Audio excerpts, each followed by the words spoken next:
Flyers with a huge 7-4 win last night. But, of course, goaltending at the center of everything again, because Michael Neuwirth goes out with the infamous lower body injury, and it looks like we're down to one goalie again.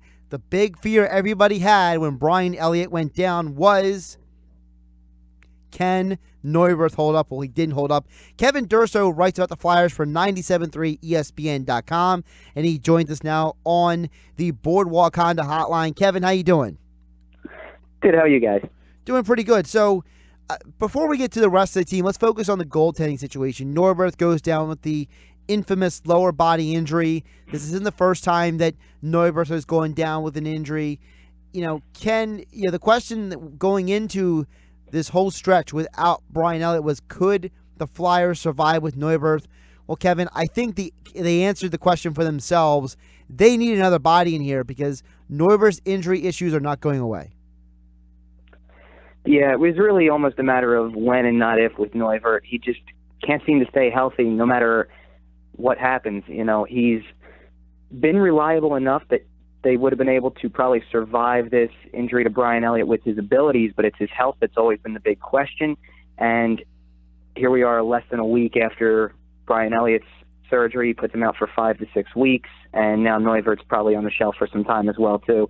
So they're going to definitely be looking 1 week until the trade deadline. They're definitely going to probably be working the phones pretty heavily just to try to see if they can get another body in here. We know, according to reports, that Ron Hextall turned down a deal for Peter Mrazek, which would have been for a third-round pick. That deal that he turned down looks like a horrible decision now. Can they revisit that, or is that water under the bridge at this point? Well, there are reports now that he is there's ongoing discussions with Detroit to try to discuss Peter Mrazek again.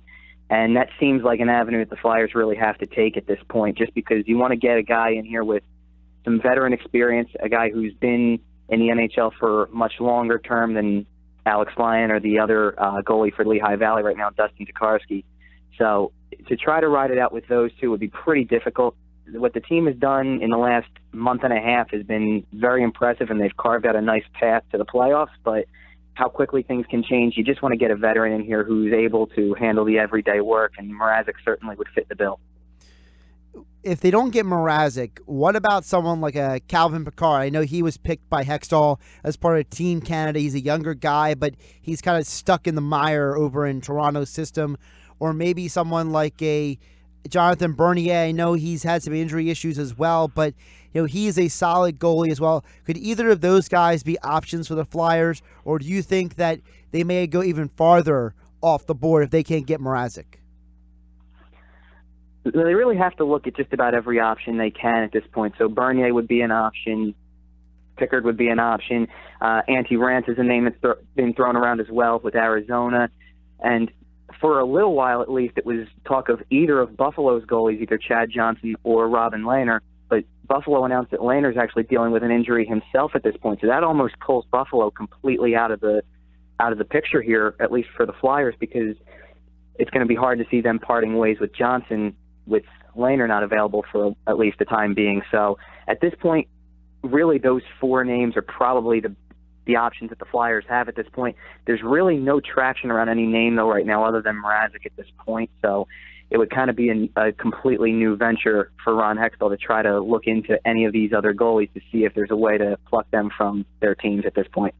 How much is there a money issue when it comes to the Flyers? I know a lot of times in other sports, specifically the NFL and baseball, we talk about the salary cap, but I think sometimes we forget that there is a salary cap as well in the NHL. And you look at a guy like the two goalies from Buffalo, Lehner and Johnson, they both have fat salary cap hits, and Bernier isn't cheap either. So how much does Hextall have to consider the cap hit of these goaltenders if he does go out and acquire a guy?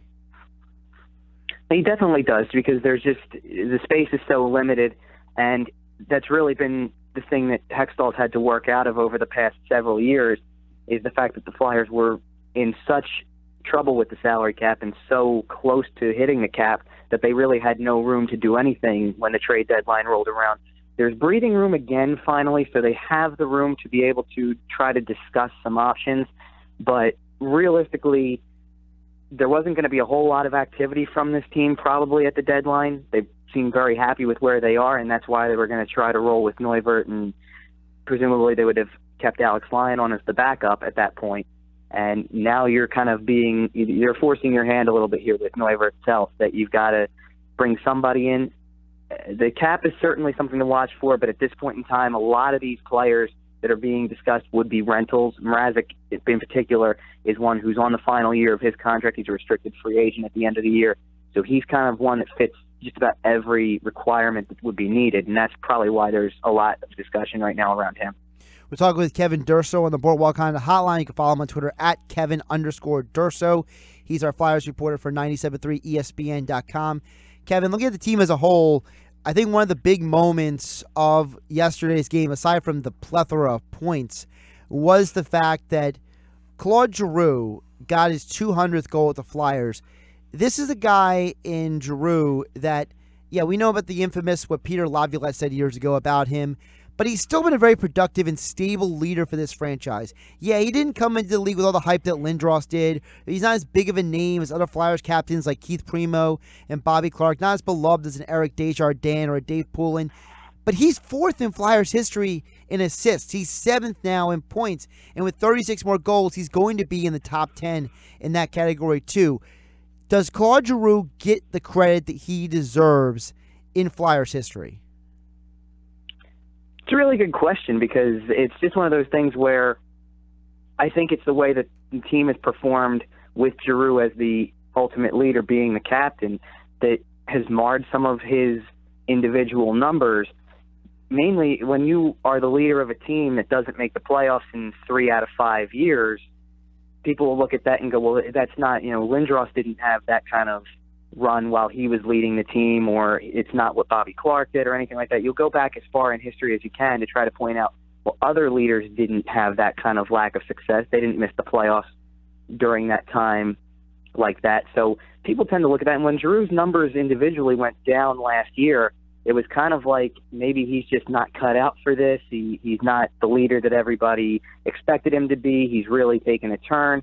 And this year has kind of brought everything back. It has as much to do with his new line mates as anything. Playing with Sean Couturier and Travis Konechny has just completely turned his game around, because of the fact that he's got two very capable young players with him who are all gelling really well. The chemistry on that line is just tremendous. Their work ethic is great.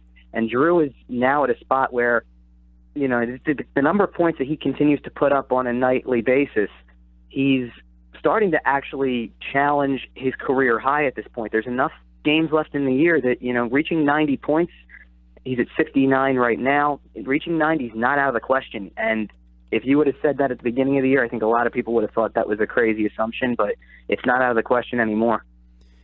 Isn't also a credit to Dave Hextall, the guy who took him out of center, put him on the wing, put Couturier next to him at that center position, allowing Giroux kind of have a little bit more offensive liberty? Yeah, absolutely. And there's a lot of times where Dave Hextall's made some decisions that have been head-scratching at times. You wonder what he's thinking, and you wonder how that's going to help the team in the here and now. But this is one of those ones where you got to give some credit on all fronts, really. Moving Sean Couturier to the number one center role, having Giroux move to the wing to be able to take some of the focus off of the defensive responsibilities and become more offensive-minded again, and getting back to what his skill set was as an offensive player. And then midway through the year to add Konechny to that line too. That's just all decisions that have turned into giving the Flyers a very productive top line at the moment, where you've got three players who are performing at a point per game play since they've been put together on that line. It's just very impressive, and Hextall deserves a lot of credit for that, for sure. Speaking of the team as a whole, the Flyers are currently standing 6th in the Eastern Conference. And it's interesting because you look at the two teams behind them, the Devils and the Islanders. Both of them are negative in the goals for versus goals against differential, while the Flyers are +6. Obviously, part of that +6 helped due to that 7-4 win yesterday. But can they take that 7-4 win and kind of ride that momentum a little bit? Because we know a lot of times in hockey, it's much more about momentum than it is about if you're the best team. Yeah, absolutely. And, it's interesting because when you look at their schedule for the next week, this is really a big time for them to try to use some of that momentum and take care of business against some teams that aren't going to make the playoffs this year. They play Montreal twice, including Tuesday night at home. They've got Ottawa on Saturday, and Columbus is even kind of struggling to stay afloat in the standings as well. So you got 4 games coming up over the next 7-8 days here where points are definitely up for grabs. They've done a really good job over the last 2 weeks or so just finding ways to get points, really starting with that frantic rally that they had against Ottawa on the 3rd, that they get a point out of that, and that's the first of 8 games in a row where they've gotten a point in the standings. This is an opportunity to continue to build on that because March is going to be a brutal schedule. They're going to play a lot of the teams that they would have a shot of meeting in the playoffs, and you want to build on what you've done so far as much as possible before you get to that stretch run of the season. And that's why the next week, kind of going back to the goaltending thing, it's so big because before you get there, you're going to have to make a decision on how you want to approach this last month or so of the season. Flyers are 6-2-2 in their last 10 games. Talking with Kevin Durso, writes for 97.3 ESPN.com. You can follow him on Twitter at Kevin_Durso. Kevin, one more before we let you go, and that is, if the Flyers make the postseason, and let's say the standings stay as is, they're not going in as a wild card. They're good. They would be at the 6th seed, which would be a much better, maybe shall I say, matchup than if you're one of the wild card seeds. What do you set their odds right now at possibly winning a playoff series? It's a tough call because it really depends on the opponent. The top of the Metro right now, the division the Flyers play in, has kind of shifted between Pittsburgh and Washington. And let's not mistake the fact that the Flyers are knocking on the door of that as well. They're 4 points behind Pittsburgh with 2 games in hand and 2 games against Pittsburgh for the rest of the year. So there's a lot of ways the Flyers can move up in that division. And essentially, if they vaulted to second in the division, would end up with a home playoff series. They would actually host the first 2 games of a playoff series. It's tough to say. Pittsburgh's been on a really good roll lately. You'd probably want to avoid them at all costs in the first round.